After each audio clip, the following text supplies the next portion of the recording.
The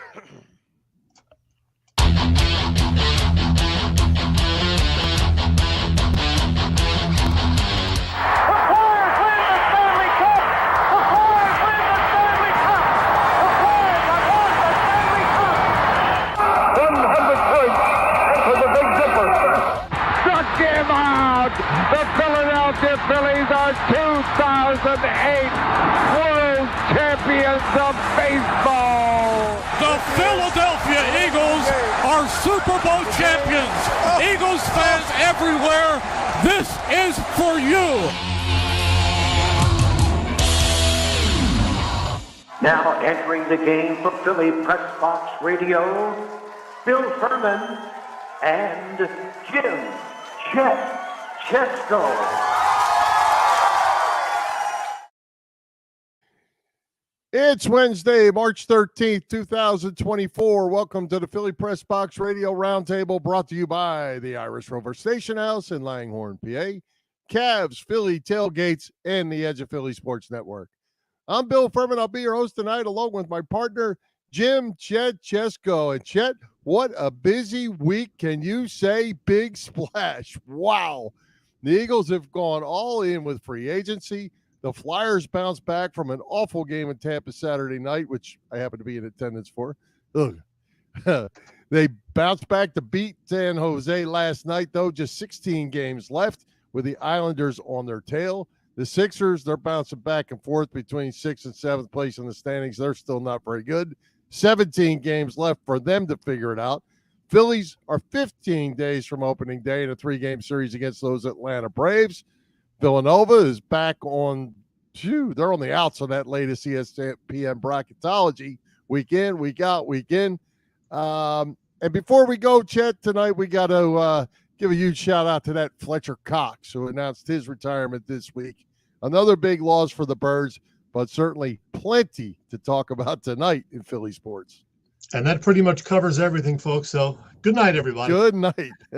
No, I'm just kidding. We will try to flesh out all of those topics. And what we hope will be a real good discussion, with our viewers' input as well about all of those Eagles moves. Bill, we have so much on the plate. We're going to have to scratch your 10-minute review of this week's Oscars show. Well, good, because that wouldn't happen very much. That's for sure. But, hey, we have a great guest tonight. We're going to talk to the legendary PA voice of the Flyers, Lou Nolan, making a return to Philly Press Box Radio. I don't know about you, Chet, but I've been excited about this Flyers team all season. And now down the stretch, I think it's going to be a lot of fun. Yeah, it's going to be fun these next couple of weeks. And legendary is correct when you talk about Lou Nolan. So let's do it. Let's bring him on. With that, let's welcome Lou Nolan back to Philly Press Box Radio. Lou, welcome. Hey, thank you. Glad to be on the program. But legendary, come on, guys. Yeah, you know it. And Lou, how about this picture, man? Those are 3 good-looking guys right there. You better believe it. You better believe it. One definitely steals the picture there for sure. All right. Well, Lou, great to see you again. 66 games into this exciting season. The Flyers clinging to an Eastern Conference playoff spot. Now, be honest. Did you expect them to, compete for a playoff berth when the season began? No, I did not. I hoped that the games would be fun. And not only have the games been fun, but we find ourselves in a pretty good position there where we are. But it's this tough stretch coming up now. Very tough. Yeah, and as we said in the opening, the Islanders are clipping at our tails now with 2 games in hand and 4-point lead. The Flyers with a 4-point lead. Got to look over their shoulder a little bit. Yeah, I agree. And, I think that you keep winning your games or managing a point out of the games, and you hope that the other guys take care of it. But all you can do is take care of your own stuff. That's right. Well, the one big negative this season, I guess, the Carter Hart situation. Who knows if he'll ever play again in the league, but we have seen quite a lot of Sam Ersson as a result, and he's generally been pretty solid, other than, of course, the Saturday game that Bill was at down in Tampa. That happens. What's your assessment, Lou, of Sam Ersson this season, and can he be a number 1 goalie going forward? I think he can be a number 1 goalie. I think that, Sam has made great stops. He's had a couple of games that he'd like to just flush a toilet on. But, he's done well. He made some 10-bellers last night kept us in the game, especially one on a bit of a sort of a break with the left pad, and just done really well. And he's a nice young man. Nice young man. Hey, Lou, what do you make of the development of Morgan Frost, who's come along well? Tyson Forster's come along well. Some of these young guys have really stepped it up as the season's gone on, and not because John Tortorella hasn't kept pressure on those guys to perform every night. You're right. They have stepped it up, and it took a little bit. There's learning process for these young guys. They come in and Frosty was up and down and up, and then he stayed up. And when he gets a chance to just be Frosty, he's good. Yeah. If they try to get him to do things that are out of his bailiwick, so to speak, he has to search for them. But boy, what a pass last night! That saucer pass. Yeah. For a break on the first goal. And he's a great young guy. I'll tell you something. When the guys come out for warm up, I'm always there. And Frosty, when he comes out, everybody will give you a high five or a bump or whatever. He stops, takes his glove off, and shakes my hand every night. And there's a lot of reasons for it. I've gotten close to him because his father was the PA man with the Maple Leafs for a long while. And I met him when he came in for Father's trip.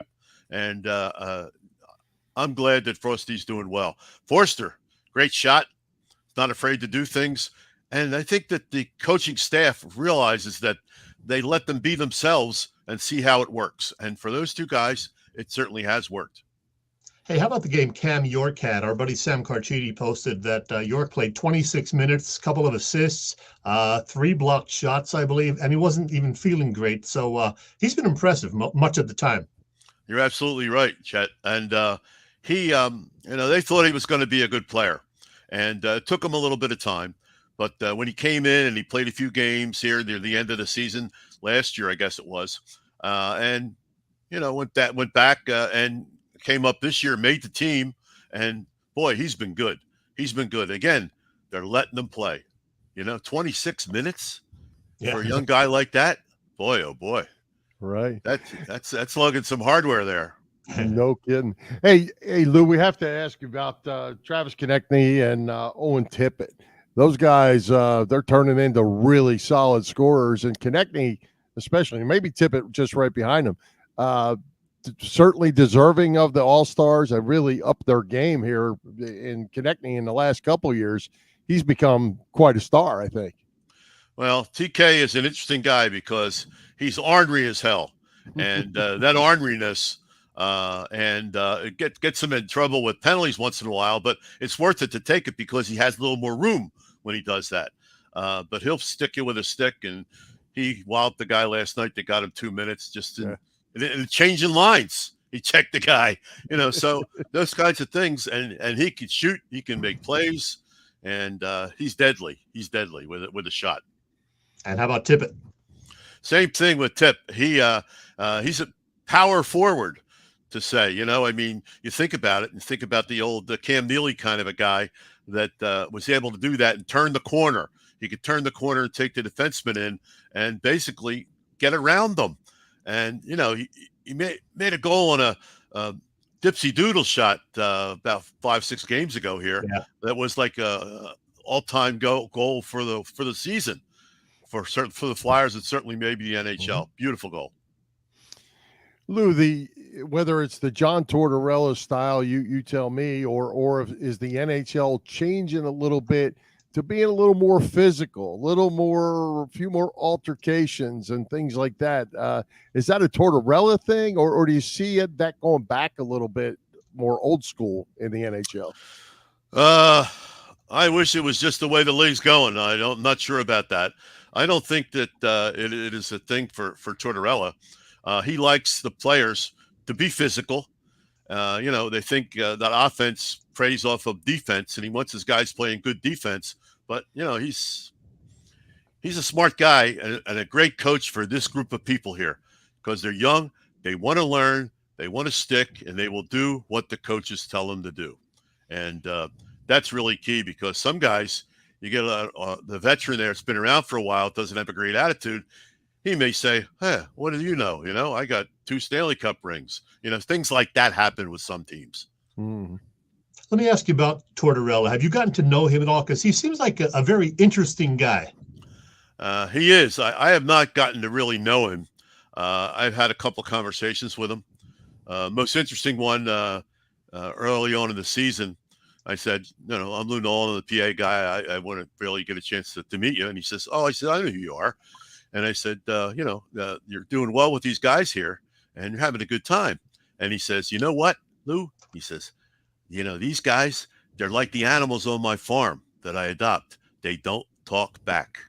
They don't talk back to me. Now, some guys do it in private, want some time in his office, maybe, and that's open to do that. But I'll tell you, he's adopted horses and dogs and who knows what else he has there. And he likes to relax, but he's intense as hell. Well, Lou, we're at the 3-quarter mark of his first season for Danny Briere at the helm. What do you make of the job that he's done? And did he actually steal a first round pick at the trade deadline? Well, what it is, I think, is they have a projection with him and the management team, Jonesy and so forth. They know where they want to be in a certain amount of years. And they know who's going to be here and who is not likely to be here. And they also understand that, what free agency means and what the salary cap's like. So making a trade that he got a throw in on for cap money way back when, the defenseman came in and, he can trade him, get a pick back and another player, Ryan Johansson, who is now, he's in Allentown, and who knows if you need him near the end of the year, if he's buried the hatchet with John Tortorella and he can play, there's a big body there, and a guy that's got a pretty good set of hands. Well, as I put up the standings again, this is the entire Eastern Conference. The Flyers are right now the 6th seed. They're 3rd in their division and 6th in the conference overall. As we said, they're fighting for that final playoff berth. Hopefully not the wild card part of it, but can they win a round in the playoffs, or does it depend on the goaltending, or what's the key to advancing in the postseason? Well, yes, the key is goaltending, and we would hope that our guys will mature enough by them in the last 16 games to go to the playoffs and feel the same. Goalies are different, So, goalies are different. The playoffs might not mean a lot to some people. They play the same, and I'm hoping that Sam emerges. Well, he has emerged as the number one guy, but I'm hoping that he can take care of it based on who we're playing. The seedings mean a lot, and you're good against certain teams, and certain teams have your number, and it's we can win a round. We can win a round, but you got to start. You got to start strong, you have to get to the point where you got a good matchup and you got people that want to do what the coach asks, and that's key. And you got to score a few goals. It helps. Yep. 1-0 games aren't in the playoffs. I don't think too much.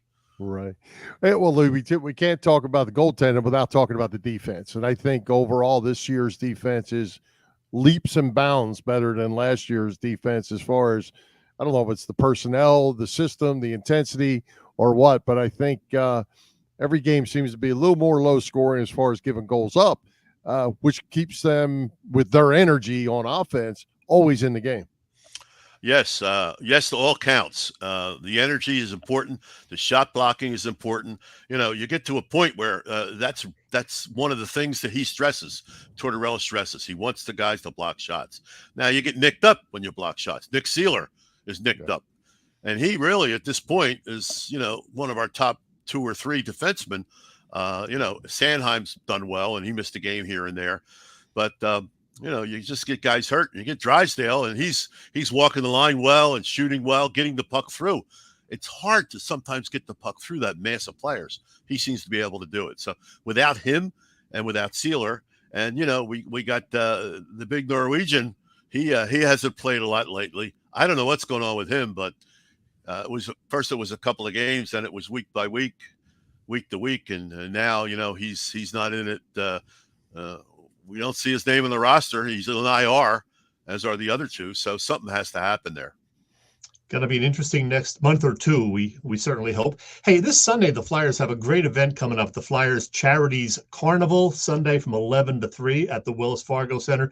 Lou, you've been there probably most of the years that they've held this or its predecessor, the Flyers Wives Fight for Lives. What happens at these carnivals for people who don't know? Well, people get a chance to meet players, take their picture with players, get autographs and things of that nature.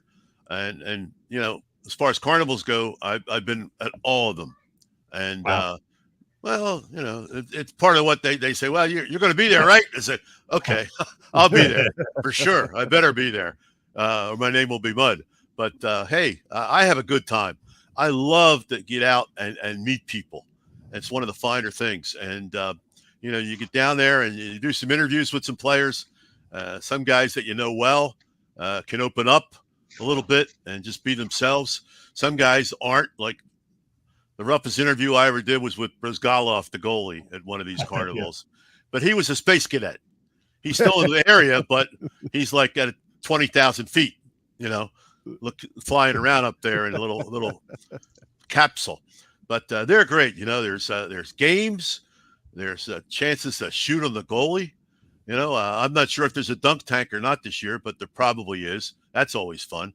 And, you know, the players, the rookies used to go in and the veterans would line up and dunk them automatically, you know, boom. Just a lot of fun. The carnival is just a blast. We have a lot of fun with it. And this year's will be better than ever. You know, they usually have amusements to ride. And I've ridden on those. You know, I think I missed the Ferris wheel last couple of times because I just never got there. Shawnee Hill jumped on it when he was our guy here. He went right for that one, and so we want to do two of them. So take it, have fun with it. But it is a great time for the fans to meet the players, and for the players to get a feel for the fans too, close up, because you know, they're in the crowd, they're roaring. We entertain them, and this team has been entertaining. So. Carnival's blast. Anybody that can go should go. And I should mention that not just some of the current players, but a lot of alumni will be there. Former Flyers like Brad Marsh, Brian Propp, Dave Schultz, Todd Fedoruk, Jim and Joe Watson, Bob Hound Kelly. He's great. Yep. And they have added now Bernie Perrant and John LeClaire, plus most of the Lehigh Valley Phantoms will be there as well. So it's a great event for sure. Oh, it is. And, you know, it's the autographs for the alumni are just terrific. And to get Bernie out there, you know, Bernie, he's something else, boy. You know, he'll quit. Has every quip in the book. Bernie has, and boy, he and his wife Jeannie, two wonderful people. Hey Lou, you have a busy schedule, obviously, especially during the season. Do you get to participate or help out with the Flyers Alumni Association? That's my first question. And if you do, who got Dave Schultz to sing the penalty box song the other night for the third time in history, I guess? I was amazed. I worked that event and always have as the opener, the MC, and I bring people up that do the interviews and things of that nature. And it's a great night. You know, it's a great night. The 2300 Arena down at in South Philly. You know, instead of a boxing match, it's Friday night fights. And there have been some great guys that come in from different teams. You know, Jay Miller was in from Boston, and he's terrific. And, you know, the guys that come in, it's and they go at it. And Matt Barnaby, he's my buddy. He's my buddy because he was in the box a lot. I got to know him. But I'm telling you, he was a beauty. He was a beauty when he showed up, and we have a good time there. And I do the golf tournament and any events. There are some 3-on-3 that I do and announce those, and do the fantasy camp, which is one of the great things we have at Penn, and it's sold out again this year. People get a chance to skate with and be coached by Hall of Famers. You know, Mark Recchi, come in and be your coach, be your friend. It's a great thing. I would if I was not connected with the Flyers, I would go. Hey, Lou, last thing from me, I'm holding in my hand this wonderful book. If These Walls Could Talk, which has been out, 4 or 5 years now? Time flies. And it really is a great book. You wrote it with our buddy Sam, and just so many great memories of, 50 plus years with the Flyers organization. Can people still get this? They can get it through Amazon for sure. And if they see me, I only have a few that I can get an address and so forth and send it out and sign it. But Amazon has them, and they're available. It was fun to write. Sam, thank God Sam was there to put all the words together and have them make sense, because he is a hell of a writer, and as good a guy as he is. Great writer, great guy. Yep. Hey, Lou, one final question for me. As the season progresses and you're at home on away games, is Lou Nolan in his recliner just as excited as Bill and Chet are to watch the Flyers? It's funny. I can sit on my sofa or lay on my sofa, and I can watch the game, and I get excited when goals are important. What I find myself doing is just all of a sudden my arm goes up. I don't say anything because I wait for reactions, just like when I'm on the headsets at the game. It's reactionary, but I get excited. I'm not a cheering sports fan when it comes to hockey, but I see every minute of it. Hey, Lou, one other thing while I think of it, this is a big week for Eagles football. I know you watch, you follow all the Philly teams. What do you think of the Eagles bringing Saquon Barkley to town? Well, if he stays healthy, I guess we're going to be okay with him. He certainly helps the passing game coming out of the backfield. Yeah. And I don't know a lot of football, but I watch it because I like the Eagles. I love Philly teams. And we're going to miss some guys that, Fletcher Cox, we'll miss him. But I understand that Brandon Graham's working on coming back, which one more year. Yep. He's a board member at the Ed Snyder Youth Hockey and Education Foundation. Oh, nice. And and a good guy, and just loves Philadelphia, Fantastic. Well, Lou, as always, we appreciate you taking the time to come by and join us. Can't get enough talking Flyers hockey. Well, it's great to be on the show, and I appreciate you guys having me on the show. Always enjoy listening to it. And you guys be good. And as I usually say, have a safe trip home. There you go. Hey, Thanks, Lou, how about Flyers playoff hockey? Yeah, boy, wouldn't that be great, huh? Wouldn't that be great? Nothing better. Nothing better than playoff hockey, period. But when your team's in it, outstanding. That's right. Yep. All right, Lou, Thanks, appreciate you. Thanks for joining. Thanks, fellas. I really enjoyed it. All right. Take care. Hey, Chet, let's go ahead and give a shout out to all the shows at the Edge of Philly Sports Network this week. As always, the gang has all the bases covered. You can catch all the action on www.eopsports.com, as well as Edge of Philly Sports on their YouTube channel. You can also find our show on Philly Press Box Radio's YouTube channel. Help us out. Hit those subscribe, follow, and like buttons. And as always, share with your family and friends. As you can see, Chet, we got all kinds of stuff going on every night of the week. Don't forget, subscribe to the Edge of Philly Sports Weekly newsletter. Sign up for free. You'll receive the EOP Weekly Review in your email every Friday morning. Hey, Chet, while we're at it, tell us what's going over at the Irish Rover Station House this week.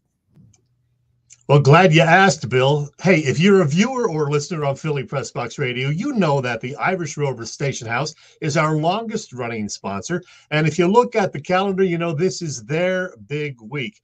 Let's talk about it. We are joined by the Irish Rovers, Christina Gaskill.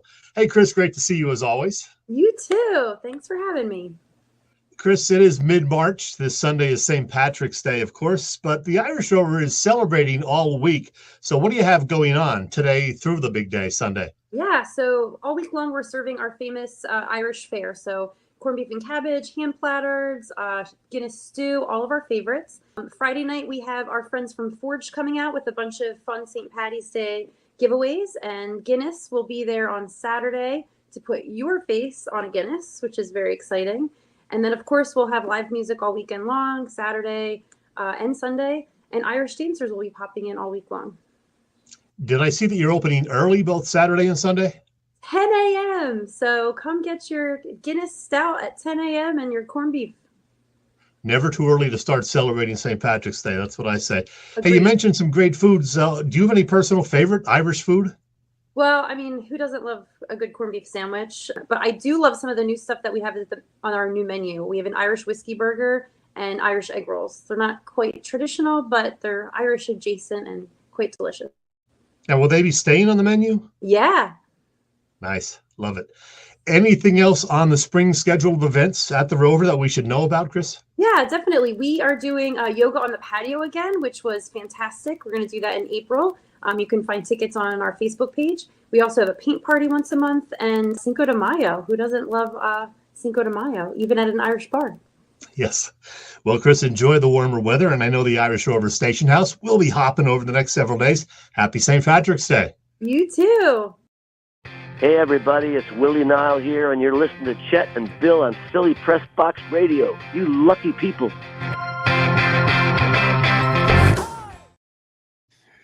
Hey, Chet, we have to talk Eagles and free agency. Wow. Let's hit it as quick as we can there. Saquon Barkley is in, which means DeAndre Swift is out. Bryce Huff is in, which probably means Hassan Reddick or Josh Sweat is out. We don't know that. Julian Aquara is in as a linebacker. Chauncey Gardner-Johnson is in as a cornerback. Devontae Parker is in as a wide receiver. So those are the newcomers. I think that's up to date unless something happened today. Man, let's start with the signing of Saquon Barkley to a 3-year deal. Wait, you didn't mention the fact that punter Braden Mann has gotten a 1-year contract extension, Bill. Well, I didn't get to the extensions because we'll come back to that. Rick Lovato also got a 2-year extension as a long Jake snapper. Elliott today also, so he'll be around for a while. But yeah, You're right. We'll talk about Saquon first. Very exciting news, and then he posted this himself. One of those photoshopped pics of him in Eagles Kelly green. And boy, that is a good look. Yeah, Saquon Barkley is an Eagle. I got to be honest, I like this a lot, Bill. Even as Lou mentioned, I think this is going to be good for the quarterback because, it's just another weapon that he's got. And people worry about Barkley's health, but he has played 13 or more games in 5 of his 6 seasons. And yeah, he gets banged up once in a while, but he's played on a Giants team that hasn't been great much of the time. So that's a factor. And the turf up there is not that good either. So coming to Philly with a better offensive line and more weapons, I think is a great thing. And, it's a lot of money, of course, 3 years and pretty much, 2 years worth guaranteed. So there's always that risk, but I like this move a lot. Yeah, I do too. And I think, getting behind this offensive line, we know he's a game breaker if he gets the opportunity. I kind of think to myself that this is a Kellen Moore move. Kellen Moore likes to run the football. We know that he ran the legs off Ezekiel Elliott down there in Dallas. He didn't have the quarterback to win down there, but hopefully we have the quarterback to win here. And this guy behind this offensive line is going to be really fun. Yeah, I'm really curious to see what impact it does have on Jalen Hurts and, everything involved with him because, he's going to be under the microscope even more than usual for a quarterback because of how this last season went down over the last 7 weeks. So, we want to see if adding a guy like Saquon Barkley does anything to change Hurts. Like I said, it is another weapon, and Barkley is supposedly very good at picking up the blitz. Not necessarily a great pass blocker otherwise, but very good at picking up the blitz. He can catch a lot of screen passes, and we know that the guy can, run and make his way to the end zone quite often. So, yeah, that's certainly the highlight of this week. Yeah, well, and there's a lot of talk about DeAndre Swift, who I really like DeAndre Swift too. And a lot of people, because he's a homegrown guy, why'd they let him go and this and that? Well, apparently the Eagles made DeAndre Swift an offer and he chose to wait it out and see what else was out there. Well, if he wanted to stay in Philly, that waiting it out cost him. So they filled that hole with Barkley, and I like it. Now let's move on to wide receiver, Devontae Parker, a 1-year deal. Is this the Quez Watkins replacement? Is this how that's going to work out? Quez is still here, as far as I know. But Is this the guy we're looking for to step in and be that third receiver or fourth receiver, if you include the tight end, that we've been looking for that can spread the field a little bit? Yeah, it's just a 1-year deal. The guy's 31. He's not going to catch 100 balls or anything, but he has caught around 40 per season. So, my chair just fell down. But yeah, he has, proven to be pretty durable. He's been in the league, I think, 8 or 9 seasons, or 9 seasons. Yeah. So it's a good pickup for depth. So, we'll see where he fits in. But, 1-year deal at pretty decent money for the kind of money everybody's getting these days, it seems. I hope he fits in nicely with this offense. Yeah. And let's jump over to the defensive side. Bryce Huff gets a 3-year, $51.1 million deal. I think that maybe that pushes Reddick out the door. Reddick has a year left on his contract, but apparently doesn't want to be here. If he stays another year, they get nothing for him. So if he walks on free agency, so maybe they bring in Huff and they move Reddick. Maybe they move Sweat and keep Reddick, sign one or the other. So that's an interesting pickup there. Yeah, the Bryce Huff pickup is very interesting. 3 years, $51.1 million, as you said. He's a 4-year veteran, but he's only been a part-time player, 42% of the snaps max, I believe. So, yeah, he did have a breakout year this past year, but again, in limited time, he did have 10 sacks. But to be honest, his first 3 years didn't look like anything overly special. So we'll see. It's something of a risk, but a lot of people like it. So I don't know a whole lot about Bryce Huff. I know he's better than Josh Huff. That's all I know. You do know about Chauncey Gardner-Johnson, who is back on a 3-year deal for $33 million. He's apologizing to the Eagles fans that he trashed the whole year he was gone, but you good to see him back? Yeah, I don't think he's, a great player, but he is a playmaker. He can get some picks, and that's something that was missing from the Eagles defense this past year. Not a lot of interceptions. So, yeah, he had some injury problems. He missed a bunch of games with Detroit this past year, but when he's healthy, he is certainly a contributor. Like I said, not an all-pro kind of guy, but they needed a lot of help in the secondary and can still use more. So I still think they're going to pick up another cornerback and or safety in the draft, and maybe even another one via free agency. We'll see. But yeah, he has apologized, which is nice because he did trash the city as he left last year. I think it was maybe some bad feelings from his car getting stolen earlier. But hey, all is forgiven. Welcome back, CJGJ. Right. And now they did add Julian Aquaro. They also, and I didn't have this on my list, they added the offensive lineman from Temple as well for some depth there. I guess he's a center guard. So they added some other depth in places. They re-upped Landon Dickerson, Brandon Graham, as you mentioned, all the special team guys, Braden Mann, since you mentioned him, we'll mention him again. So they kept that offensive line intact, minus Jason Kelce. Bill, how about that contract for Landon Dickerson? We're talking about a guard getting 4 years, $84 million. How the hell did that happen? Well, the salary cap, by raising the cap as much as they did, it just caused all this insanity. Yeah. I mean, all this money is just way out of whack. Kirk Cousins got $100 million. Baker Mayfield got $100 million. Mike Evans got $60 million for 2 years. I mean, the money, John Runyon got $30 million, I think, as a guard for just two years, I guess, with the Giants. The money is just insane. Yeah, it really is. And yeah, I never thought I'd see that kind of money for an offensive guard. But hey, $50 million guaranteed, by the way. So it's a different era, Bill. Yeah, it is. And, whether that's good or not, I don't know what I think about all this, because where does it stop? Supposedly, I read a thing today, Justin Jefferson turned down $30 million at the beginning of the season. He might end up getting traded. But let's say he gets, Mike Evans got 30. So let's say Justin Jefferson gets 40. Now what's A.J. Brown going to have to get? What's Devontae Smith going to get as his rookie deal ends shortly. So, I mean, where's the end? At some point, there's got to be an end here.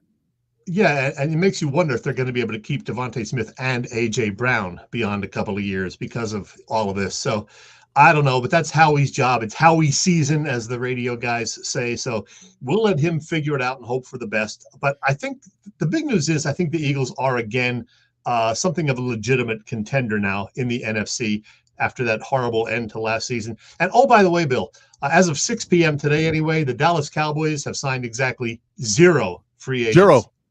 And you know why that is? All their money's tied up in their quarterback. Yeah. And they have no room. They've got Parsons coming off of a rookie deal next year. And who's the other one? They got another really good player that's coming off a rookie deal next year that they're not going to be able to sign him. The wide receiver, yeah. Oh, yeah, C.D. Lamb. Yeah, C.D. Lamb, so, right. Hey, that's their problem. We're happy for them. That's right. Give 2 more L's. That's the way I look at that. Hey, Chet, before we leave the Eagles talk, we have to say farewell to another of the greats in Fletcher Cox. 12 years as an Eagle, Super Bowl champion, 6-time Pro Bowl, 4-time All-Pro, NFL's 2010s All-Decade Team, 188 career regular season games, the most by a defensive tackle in Eagles history. It was a tremendous run by a true class guy and a great football player in Fletcher Cox. Yeah, he'll be missed. And, his exit was pretty much expected. And, it was a much quieter departure than the whole Jason Kelsey thing. I think that's the way Fletcher wanted it. He's not quite as outgoing as Jason Kelsey. But, he's going to be missed for sure on that interior defensive line, a borderline Hall of Famer. So let me ask you, is he a Hall of Famer? Boy, it's tough. We watched him every week. We know how good he is. But, there's so many good guys, the J.J. Watts and the Aaron Donalds and Fletcher's right up with them. But, you look at guys that probably should be in the Hall of Fame that can't get in. And I hope Fletch doesn't end up being one of those guys. What a great player. Yeah, I mean, we know Eric Allen is a guy who deserves to be in, and he just missed this year. And Seth Joyner, who I've been, promoting for the last 20 years to get in, he hasn't made it. But Fletcher is certainly an Eagles Hall of Famer. We know that's going to happen within a few years. So we wish him the best. And like I said, he's going to be missed. And we do get Brandon Graham for 1 more year, as Lou noted. Hopefully Lane Johnson will still be around for a few more years because that offensive line needs him. But all of a sudden, with what's happened these last couple of days, I'm getting pretty excited about the Eagles' prospects again next fall. Yeah, I am too, because I just feel like obviously something was wrong. Something was wrong. That's something I think is probably fixed with his whole shake up. Jalen Hurts just didn't turn into a bad football player. That offensive line was not good down the stretch. They didn't turn into bad football players either. They were still the best line in football. There's things are going to get fixed, and the window is still open for this team to win and go back to the Super Bowl. Yeah, I agree. And, there's still going to be a few more moves made probably this week. And then we got the draft coming up the end of April. So we'll probably get more excited come, May 1st. Absolutely. Hey, Chet, what's going on with the best tailgaters in Philadelphia? Bob Cavanaugh and the gang at Cavs Philly Tailgates. Well, Cavs Philly Tailgates has been cooking up a terrific catering business for more than 30 years now. They're known for their tailgate parties. Cavs, a 3-time winner of Philly Tailgate's Jack Daniels Great American Tailgate Party Contest and a past winner of the Philly Daily News Tailgate Award. Cavs also does corporate events and parties. You name it, they'll do it. As for upcoming events, well, they got a bunch of them. There is the March 28th Phillies Opening Day Tailgate. March 28th. And then early April, we have a couple of tailgates before the WrestleMania events that are in town. And on June 8th, Kenny Chesney's in town, and Cav will be there for that tailgating before that one. So check the site. It's phillytailgates.com. And if you have any questions, you can email them at cavscatering@verizon.net. Cavs Philly Tailgates, the way to go. Also that Cav works with Vince at Philly Sports Trips, and they got a whole bunch of things happening as well. They're down there this month for Phillies spring training, and then they have, trips to Austin and Nashville, the Phillies London trip in June, plus regular season trips to Boston, Baltimore, Chicago, and Pittsburgh. And yeah, they'll be going to Brazil for pretty much a full week when the Eagles open their season in early September. You can get all of the details on all of that at the website phillysportstrips.com. Hey, and don't forget on that opening day tailgate, we get a little more information as that goes. That's a 3:00 game start. Yes. That day. So that tailgate's probably going to be 11, 12 o'clock or whatever. We'll update people on that. So if you want to skip out work, go to the tailgate, go to the ball game. Why are you smiling, Chesko? I'll be at the home opener. I'm there. I have the day off. Hey, PJ just put this up here, Chet, in our notes. Joe Flacco to the Colts. How about that? How about that? There's a chance you still could suit up, Chet. You're almost the same age as Flacco. Yeah, I wish. Hey, Chet, since we were together last week, the Sixers, well, they've gone 1-3 after last night's loss to the Knicks. They're bouncing back and forth that 6 and 7 spot. They did get Tyrese Maxey back last night. Not that did them any good. Still no word on Joel Embiid. There's 16 games left to figure this out, pal. I occasionally place wagers on games, but I have this policy of never betting against one of the Philly teams, putting money on it. But, the Sixers somehow won an ugly game on Sunday. They were 5.5 or 6.5 point underdogs Tuesday night. And had I not had that policy, I would have loaded up on the Knicks because there was no way in my mind that the Sixers were going to even be close with the Knicks Tuesday night for the second of 2 straight games at Madison Square Garden. But I couldn't place that bet. But yeah, Tyrese Maxey back didn't really help. Sixers under 80 points for a second straight game. They got crushed in this one. Sad for all the people who had to watch that one. It was on national television. They're just not a real good team right now. We see how valuable Joel Embiid is. And, oh, by the way, Joel turns 30 this Saturday. And, for a big guy, he might not have a whole lot of years left in the association, especially with all his injuries. So, and, there was something of an update, I guess, last night or this morning that his rehab or whatever is going, that he may still be a ways away. So I don't know if they're going to get him back for the regular season. And if he's back just for the playoffs, who knows what kind of shape he's in.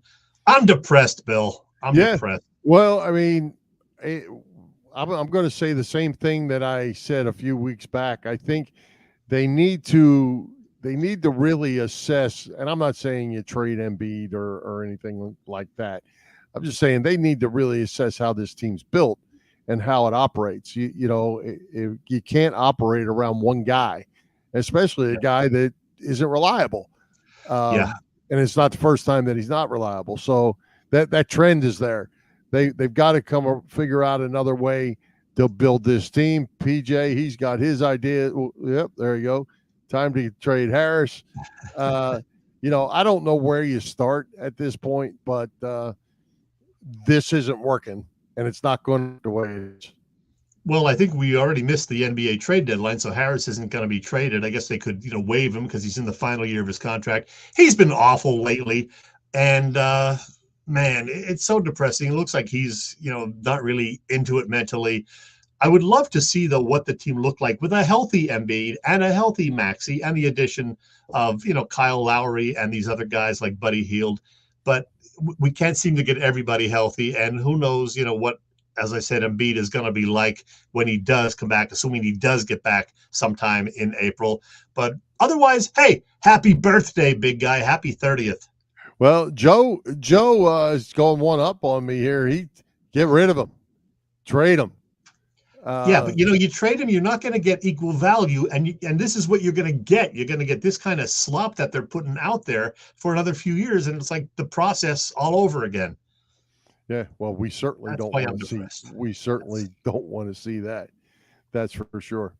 I got nothing else. Let me put up the standings real quick just to show you, where things are for our Sixers. As you said, they've been kind of drifting between 5, 6, and 7 of late. Yeah, a big win over the Knicks Sunday, but they couldn't follow it up with the second win. So instead of being in 4th or 5th, they're back down to 7th. And, 7th and 8th year in the the play-in situation, 9th and 10th too. And that's a danger right now. I think they're still firmly in 7th or at least 8th. But you want to be in the top 6, and they're a half game behind the Pacers right now. So I'm not too optimistic, Bill. Well, the thing there is, you lose another half a game to the Heat, and all of a sudden you're in the 8th spot, and now you're even in bigger trouble. Yeah. I mean, 7 and 8 is better than 9 or 10 based on what you got to do in the play-in. But still, then you're going to go as we've said the last 2 weeks. Then you got to play the Celtics or Bucks or Cavaliers anyway in round 1. And are they good enough to beat anybody anyway? At this point, are they good enough to beat anybody? That's. I feel your pain because I know you had high hopes for this bunch, but I did. I really did. They're in big trouble. And Nick Nurse, he can't. You can't blame a guy. You just don't have, as they say, you don't have the Jimmies and Joes. You're not going to win if you don't have the players. And right now, it doesn't matter who's coaching. They don't have what it takes. We feel for you, Nick. Hang in there. Our buddy Freddie says, "Trust the process." Fred, you're a diehard, pal. Process is dead. Yeah, it was dead a long time ago. But all right, Chet, Villanova, they keep bouncing back too. This ESPN bracketology has them in 1 week, out the next, in the next, out the next. They're out this week. The way it looks, if they lose to DePaul tonight, that pretty much is going to end their chances. They've got to win some games in this tournament if they're going to stay alive in this for a bid to the tournament. Funny, last Saturday, I was at Monster Mania much of the day in Cherry Hill, but I took a break from that and went to a tavern to meet up with our pal Boop. We were at Ott's Tavern in Voorhees, and I ended up watching the second half of the Villanova game where they battled back from like a 20-point deficit, tied it in the closing minutes only to lose it in the final seconds. And that was a huge loss. Was that Creighton they were playing at the time? I don't even remember at this point. But they're kind of in dire straits right now. So not looking good for Nova or any of the other teams. As we said, Drexel needs some magic in their tournament to get in. Nobody else is certainly going from the men's Big Five plus Drexel. And we got the Villanova women, I guess, have a shot, right? Is that correct? Yep. That's about it. That's all we got at this point, Philly wise. And I hate that. Philly college college basketball was so good, and it's just not there anymore. Yeah, tough to get excited about it when there are no good Philly teams. That's right. Hey, we had a great guest tonight in Lou Nolan, who is coming to Philly Press Box Radio next week. Why do I think you're going to have a surprise for me? Oh, man. We got so much going on next week, Bill. As you know, I will be in Florida this weekend and at the Phillies game Monday. So I'm going to talk to this guy while I'm down there for a short taped interview. Chris Wheeler, going to talk to Wheels, and we'll have that interview for you then on the Wednesday show. But wait, that's not all. We're going to have Boop on the show live with us next week. Bob Vetrone Jr., Mr. Boop Stats, helping us work on our March Madness pool sheets. So he's going to give us some tips on that and talk about the whole betting thing and maybe who to lay some money on. But wait, Bill, there's more. I've got the author of a great book, Eric C. Gray, talking about his book, Bases to Bleachers. And let me tell you something. I read most of this book, and it is really good. It's like a whole bunch of different stories, mostly from fans, but from a couple of professionals also. One of the Boone kids, Brett Boone, I believe, also gives a story about, his dad and grandfather, Ray Boone. And that's in here also. So like I said, I highly recommend this book. And we will have Eric Gray on the show next week talking about this and a little music too, because he's a music guy. So 3 guests next week, Bill. Chris Wheeler, Eric Gray, Bob Vetrone Jr. Well, it's the best part of having 3 guests. There won't be any time for the Academy Awards again. Thank goodness you'll forget about them by the time that comes. Come on, we got to talk about the awards, the Oscars. We're all done with that. So, hey, as you said, 15 days until opening day. You're going to be in Florida. Robbie commented to your comments saying she will be there too. So tell us what you have planned and What are you thinking about the Phils? Or are you just coming down to hang out in the sun with, get that glow on, the Florida glow? Well, I'll be at Disney for a few days, actually, starting tomorrow. Save your money. Yeah, with my wife. We will, do a little Disney action. You're coming tomorrow? Yes, to Okay. Orlando. It's spring break here. Yeah, there won't be anybody at Disney. Don't worry about it. I'll be partying with the kids.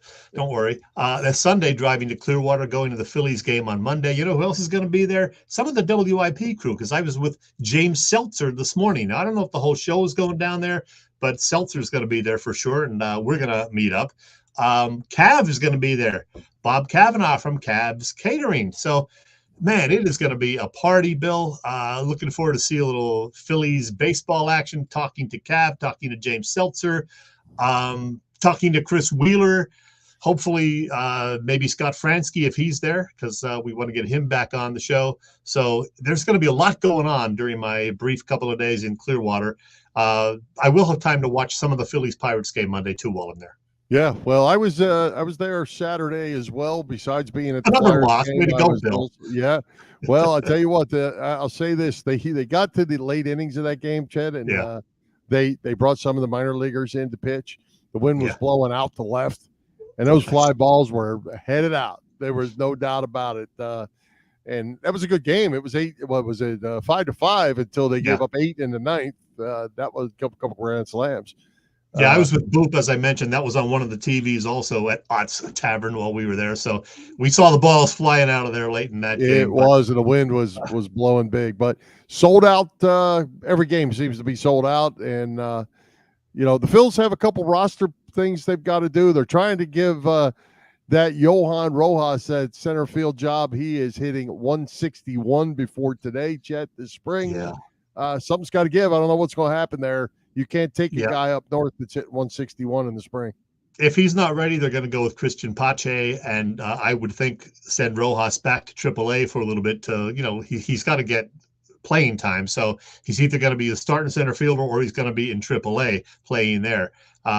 If he's not hitting, you're not going to have him. His defense is great, obviously. We know that, but you got to hit more than 160. Yeah, so we'll see. They've got a couple pitching decisions they have to make in the back of the bullpen. I read one thing where our boy Connor Brogdon and Covey both may make the team because they're out of minor league options. If they don't make the team, they become free agents and they're heading somewhere else. So there's a chance that they both come north. We'll see how that plays out. Going to be interesting to see. I forgot about Connor Brogdon, to be honest. Well, the other thing too, Chet, since you're coming down here, it's a week old now, but the flu has been running through that Phillies clubhouse. So be a little careful around that ballpark. You don't need to be getting any flu, but Brogdon being one of them who missed some work because he had the flu. Clemens and some others also missed some time. Hey, while we're talking baseball, I want to mention this. I saw this the other day. USA Today did some sort of a survey of baseball fans and travelers regarding their favorite Major League Baseball ballparks. And according to USA Today, number one is Pittsburgh's PNC Park. I have no problem with that. PNC is a great ballpark. Great park. Yeah, very similar to what we have in Philly. So I'm okay with that. But here's what really got to me. Rounding out the top 5. Okay, San Francisco's Oracle Park, number 2. That's fine. Number 3, Wrigley Field in Chicago. I know it's like, an antique and it's a must-see at some point, but it's not that great anymore. Number 4, Camden Yards. Fine, even though it's been there 32 years or whatever. And number 5, Boston's Fenway Park. Okay, again, it's more just, I think, for the legendary status that it has for above anything else. I don't know. Now, what I do know is they got the last couple right. Number 29 on the list, Tampa's Tropicana Field. And then very last, number 30, the Oakland Coliseum, which will soon be vacated by those Athletics. Yeah. Well, I can go. Citizens Bank Park, number 13, by the way. Number 13, our Philly Park. Come on, that's got to be higher. 13. Yeah. Interesting. I can't speak to San Francisco. I've never been there. Been to the others. The thing about Pittsburgh, I think it's a ballpark just like all the others. It's the view. Yeah, it's the view that you have in Pittsburgh. Atlanta's new ballpark is fantastic too. I hear that. Yep. Attached to the ballpark outside for adults to play. It's like an adult playground out there. It's really, really nice setup too. But we can take Citizens Bank Park and put it right up there with anybody, I think. I agree, Bill. All right. Hey, Chet, before we go, I want to offer our condolences to our friend Kevin Riley. Kevin's lost his father, Francis, the other day at the age of 97 years old. A life well lived. But for Kevin, he's lost his mother and father both within the last year. And certainly our condolences out to Kevin and his family. Absolutely. All right. Anything else you want to add before we wrap this thing up? I know you always have some tidbits. Just don't throw out the Academy Awards because I ain't got it in me tonight. All right. Tomorrow, the 14th, 3/14 is Pi Day, Bill. Now, you're an engineer, so explain what Pi Day is. Do you know? 3.14 is pi. Yeah. Yes. Yeah. And what is pi? It's a mathematical equation. Yeah, it's got something to do with the circle and the circumference and the radius or whatever. Pi r square, is that what it is? I forget. It's been a long time since I've had. But 3.14159. We rounded off to just 3.14. So a lot of restaurants and convenience stores have deals tomorrow. Like you can get pizzas at 7-Eleven and other places for $3.14. I never knew that it was a day. I never knew they called it Pi Day. It started about 25 years ago. By you. Yeah, about 25 years ago, and now more and more people will offer deals for $3.14 something or other, either a slice of pizza or a small pizza pie, or you get something free if you buy something for at least $3.14. Any kind of tie-in they can make for Pi Day. So happy Pi Day, everybody. Oh, thank you. How about that? And hey, one other thing. On the radio the other day, they were talking with the addition of Saquon, Barkley, and Bryce Huff, both coming down to Philly from New York, about some of the great New York to Philly moves over the years. Can you think of any off the top of your head? And I'll tell you the 5 or 6 that they mentioned. Tug McGraw. Absolutely. Man, New York to Philly. Football. We had what? John Van Beesbrook was a he didn't come directly from New York though. They have to come directly. I'm blank. All right. I'll give you the best football ones they mentioned. Hugh Douglas, who came from the Jets to the Eagles. Yeah, more recently, James Bradbury, who had one good year with the Eagles, and then he stunk the next year. I remember that one. Lenny Dykstra, of course. Oh, yeah. That's a good one. Yeah. Lenny and the pitcher Roger McDowell coming from the Mets to the Phillies. We got Rob Thompson from the Yankees more recently. Jury's out on that one. Yeah. You mentioned Tug McGraw. And more recently, Zach Wheeler coming as a free agent from the Mets. From the Mets. We also got Rico Brogna several years back. Great fielding first baseman. And one of the best of all, Bill, that I would have thought you would have mentioned right away, from the 1970s, from the New Jersey or New York Nets to the Philadelphia 76ers. The Doctor. Dr. J. Doctor. There you go. Yeah. How'd I miss that one? Yep. Yeah. We don't have time, so I'm not going to talk about the Oscars. Let's wrap it up, Bill. Let's wrap it up. Let's thank tonight's special guest, Lou Nolan, our sponsors, the Irish Rover Station House, Cavs Philly Tailgates, PPCC 118 Raz Room. For Jim Chetchesko, this is Bill Furman. We hope you enjoyed the show, and we'll join Philly Press Box Radio next Wednesday, March the 20th at 7 p.m. You can see us live on Facebook or on our Philly Press Box Radio YouTube channel. You can also listen on Google Podcasts as well as Apple Podcasts, iHeartRadio, and all the others. High hopes, Philadelphia sports fans. Let's do the song. Come on.